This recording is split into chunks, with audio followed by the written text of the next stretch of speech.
بسم اللہ الرحمن الرحیم ایاک نعبد و ایاک نستعین۔ میرے پاکستانیوں، آج کل ایک پوری میڈیا کے اندر چلا ہوا ہے کہ جی شاہ محمود قریشی مجھے ملنے آئے اور وہ کوئی پروپوزل لے کے آئے ہیں -1 کی، کہ عمران خان علیحدہ ہو جائے تھوڑی دیر کے لیے اور پارٹی آگے بڑھ جائے۔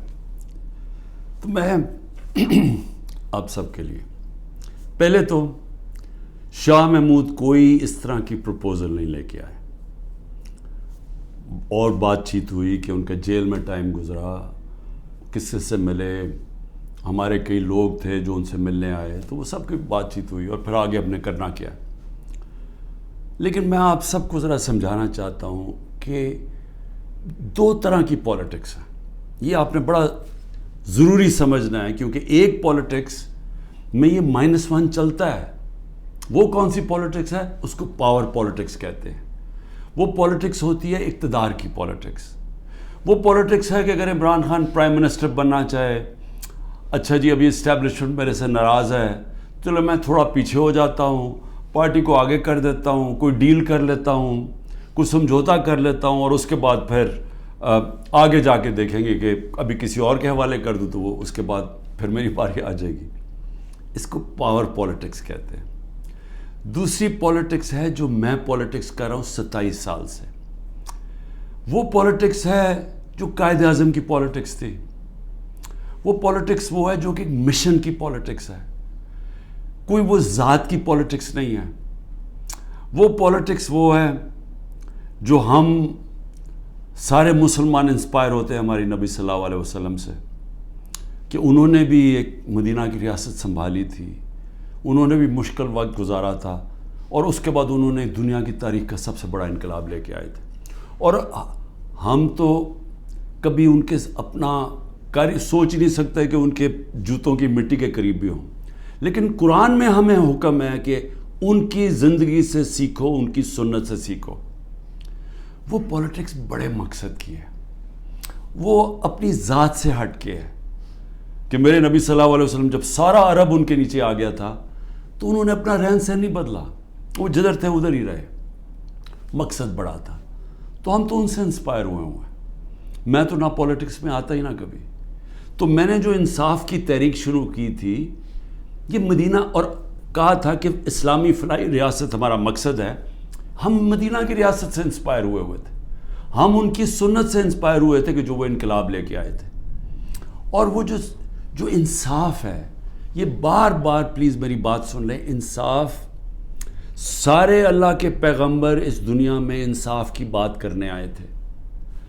انصاف کیوں اتنی اہمیت رکھتا ہے؟ کیونکہ انسانوں کو انصاف آزاد کرتا ہے۔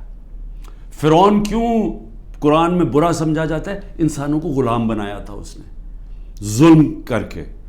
کیوں نبی صلی اللہ علیہ وسلم دنیا کا انقلاب لے کے اور چھوٹے سے انسانوں کو بڑے انسان بنا دیا؟ کیونکہ انصاف سے آزاد کر دیا۔ لا الہ الا اللہ نے لوگوں کو آزاد کر دیا۔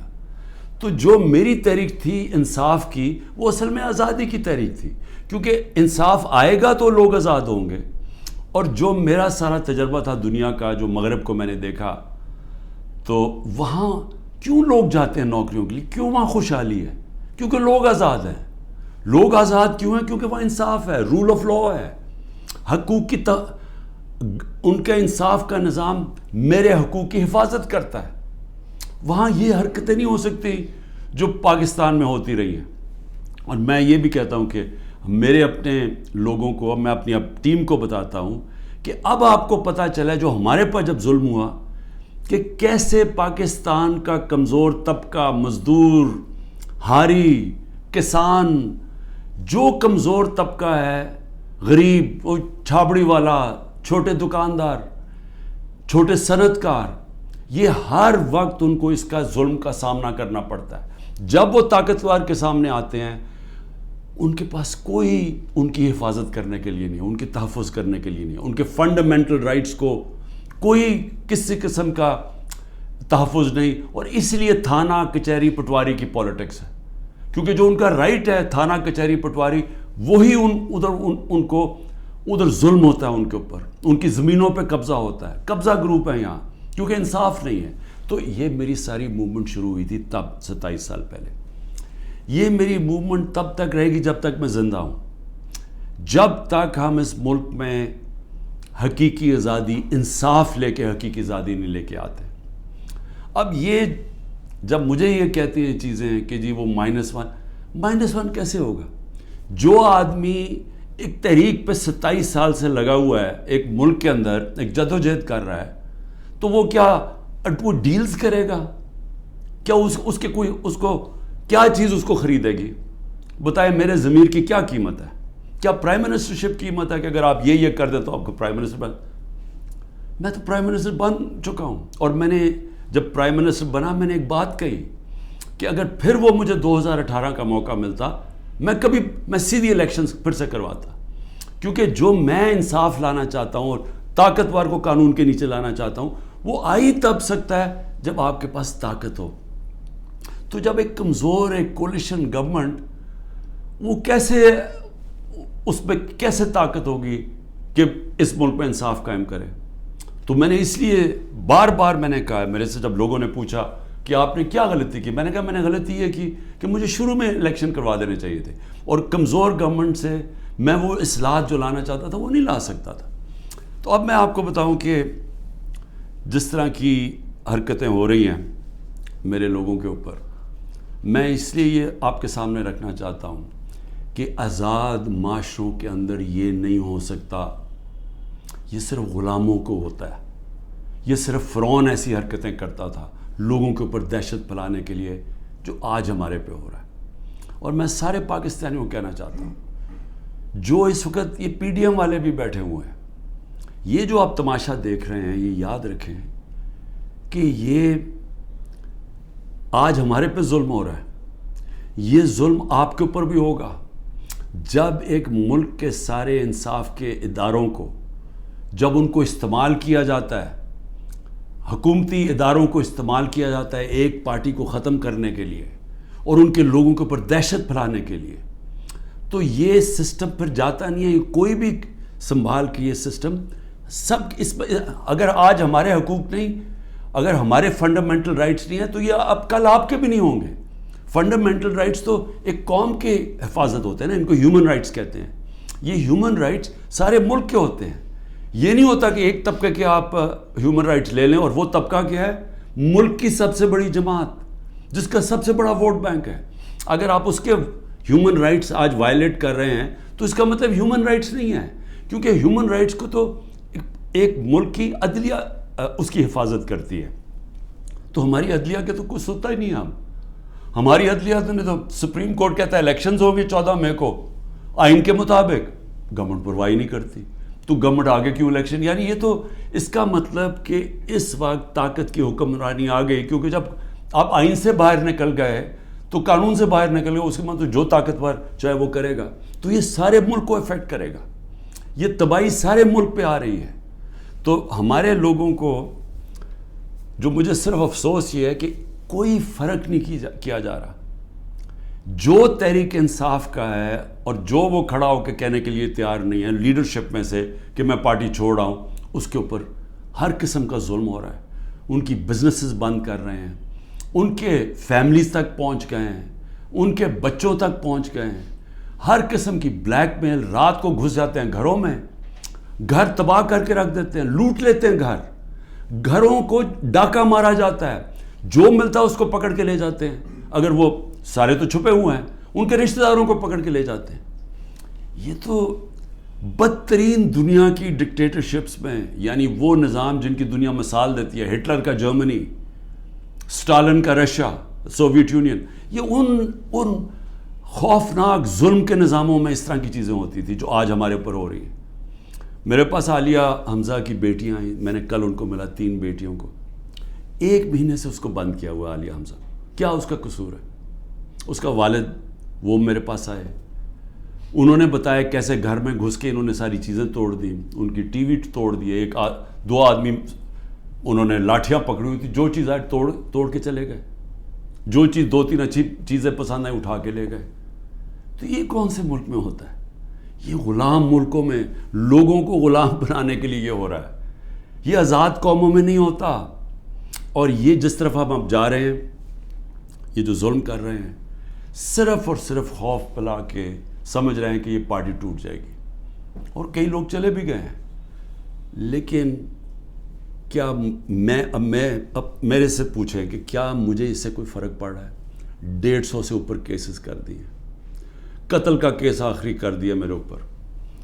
مجھے 19 بیلیں لیے میں نے ایک دن میں، یہ دنیا کا ریکارڈ ہے. اس کے بعد 4 گھنٹے نیب میں بیٹھا ہوں. 4 گھنٹے نیب نے میرے سے وہ جو سوال پوچھے، میں چیلنج کرتا ہوں کہ کسی عدالت کے اندر کبھی بھی یہ کیس کی کوئی اہمیت ہو جائے. کوئی کیس ہی نہیں ہے، کیبنٹ کا فیصلہ ہے، ساری کیبنٹ نے فیصلہ کیا. اب یہ دکھانا تھا کہ مجھے اس سے کوئی ذاتی فائدہ ہوا. کیا القاعدہ جو پہلا بن چکی تھی، شروع ہو گئی تھی یونیورسٹی، کیا وہ ایک ٹرسٹ ہے؟ وہاں غریب گھرانوں کے بچوں کو مفت تعلیم مل رہی ہے سیرت نبی پہ اور یہ جو ٹیکنالوجی کے اوپر. وہ ٹرسٹ ہے جس طرح شوکت خانم ہے. مجھے اس سے کیا فائدہ ہے؟ 1 روپیہ نہیں دکھا سکتے مجھے کیا فائدہ ہو، نہ ہی ہو. کسی ٹرسٹ سے کسی کو فائدہ نہیں ہو سکتا، ٹرسٹ ڈیڈ میں لکھا ہوا ہے.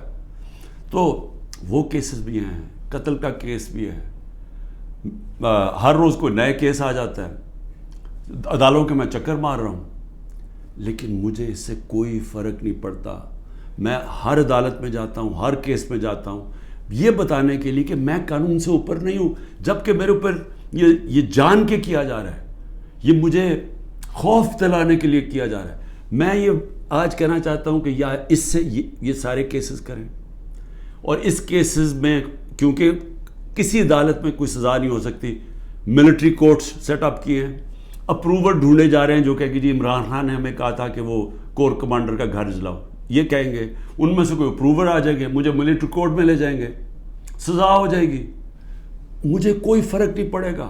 جو آدمی ایک مشن، جو 22 سال سٹرگل کر کے، جو جس کے پاس سب کچھ تھا، کوئی ضرورت نہیں تھی 22 سال سٹرگل کرنے کی، اگر وہ آج 27 سال کے بعد اگر کسی کا خیال ہے کہ میں جیل سے ڈر جاؤں گا یا جو بھی ہے، جو 2.5 قاتلانے ہم دو میرے اوپر حملے ہو چکے ہیں قتل کرنے کے لیے.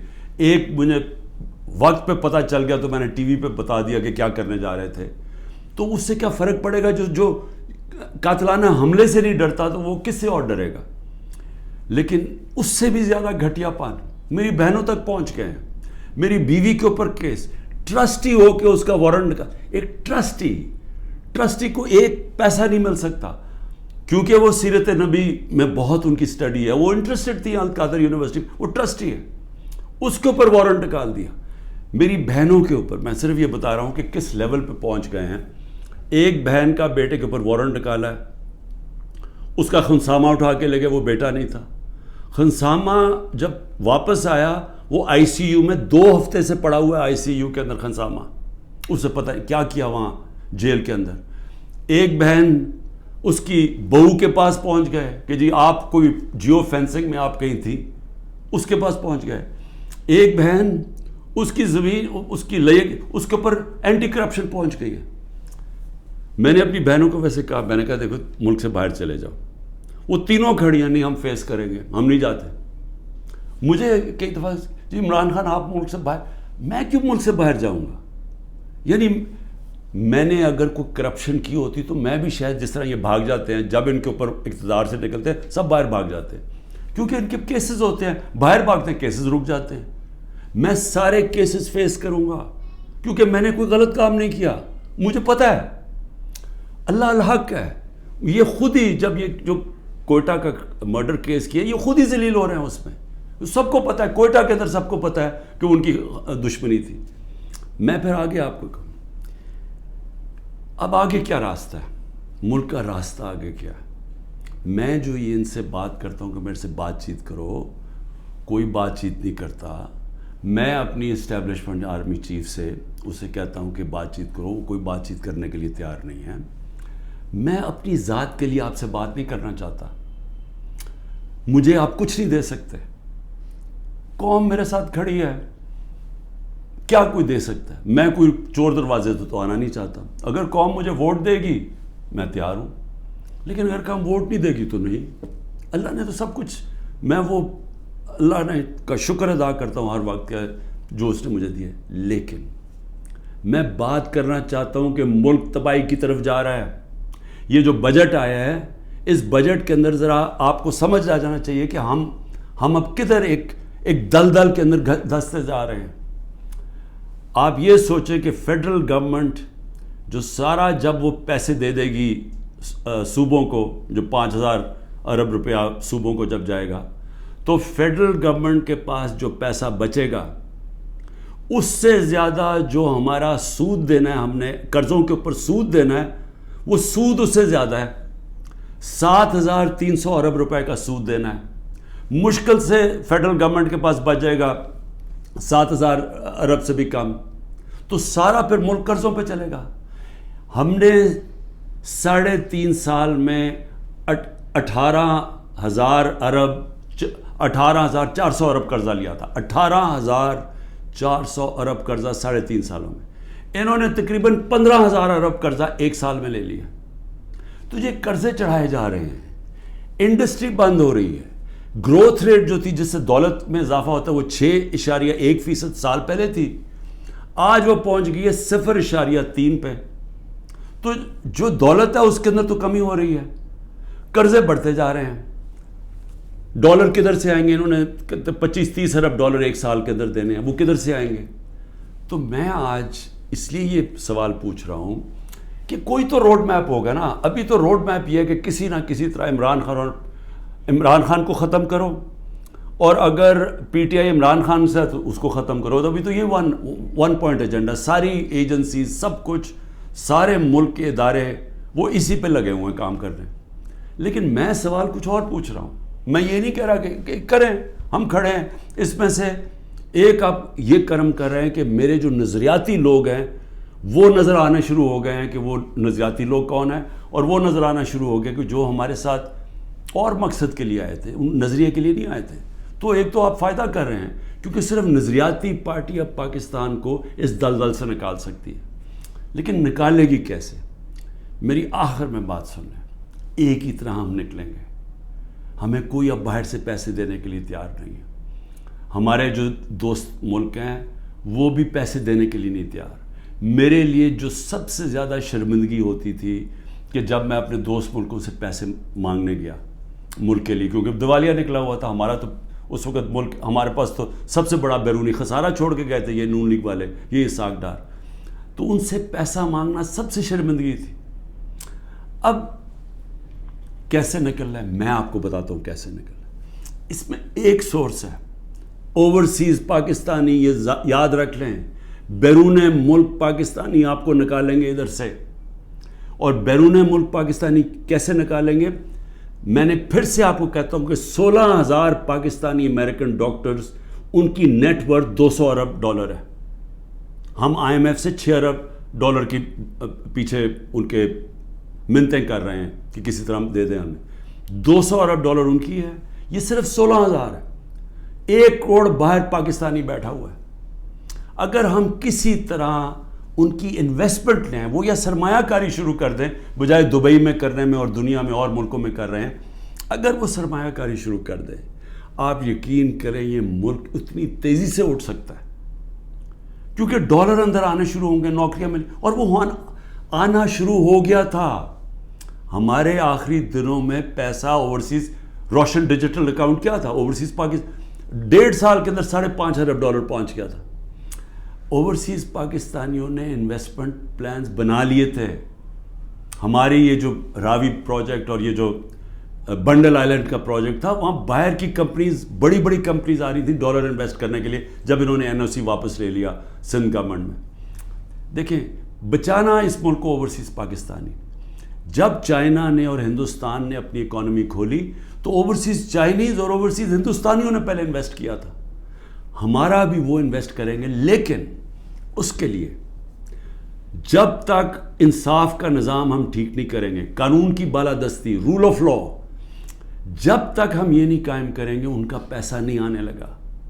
تو چیلنج اب کیا ہے؟ رول آف لا ہم نے ختم کر کے رکھ دیا. پہلے 140 ملکوں میں سے پاکستان 129 تھا رول آف لا میں. اب جو یہ انہوں نے کریک ڈاؤن کیا اب تو یہ بالکل ہی نیچے گر گیا ہے, اب تو وہ بنانا ریپبلک بن گیا ہے.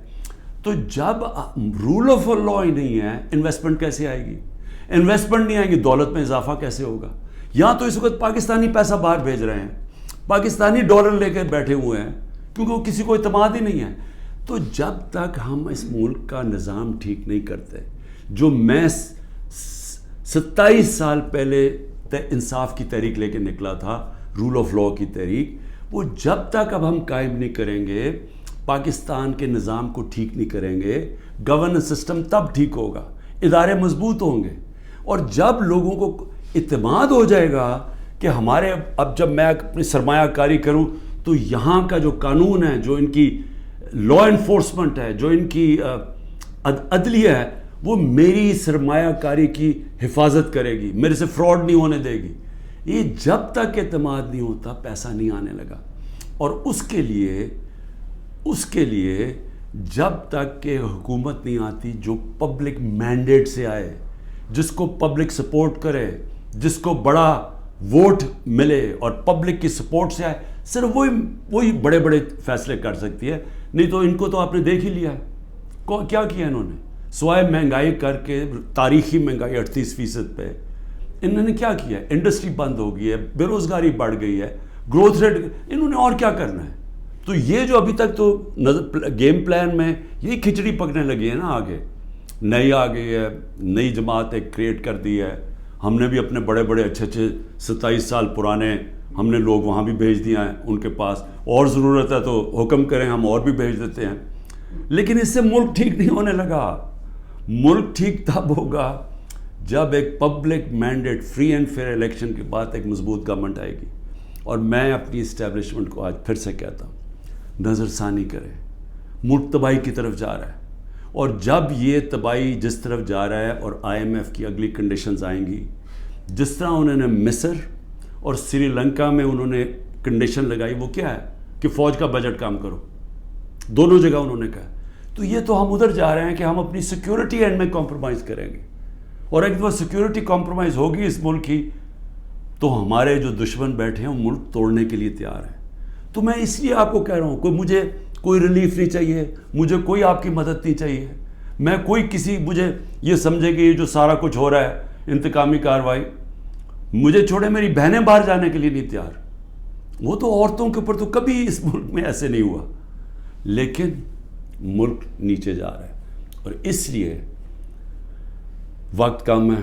جس طرح دن بڑھتے جا رہے ہیں ہم اور اپنے ملک کو تباہی کی طرف لے کے جا رہے ہیں. صرف قانون ختم ہو چکا ہے. کسی کو اس وقت پھر سے میں کہتا ہوں, جب عدلیہ اپنے فیصلے نہیں کروا سکتی, جب آئین کی کوئی پرواہ نہیں کر رہا, جب پولیس کھلے عام گھروں میں گھس کے لوگوں کے گھر لوٹ رہی ہے اور اٹھا کے لے کے لوگوں کو جا رہی ہے, کلیکٹیو پنشمنٹ دے رہی ہے, تو اس ملک میں تو اب باہر کے لوگ کیا سوچ رہے ہوں گے؟ بتائیں نا, بیرون ملک پاکستانی جو آپ کا بڑا اثاثہ ہے وہ کیا سوچ رہا ہوگا؟ وہ کوئی سوچے گا کہ پاکستان میں پیسہ لگانا ہے؟ تو اگر انہوں نے نہیں لگانا تو اور تو اس وقت کوئی ہے نہیں. جب تک ہم ملک کی ایکسپورٹس نہیں بڑھاتے, وہ تو ٹائم لگے گا کہ ہم اپنی ڈالر انکم بڑھائیں. تو اس میں تو صرف ایک ہی انٹرم میں تو صرف اوورسیز پاکستانی مدد کر سکتے ہیں. شکریہ. پاکستان زندہ باد.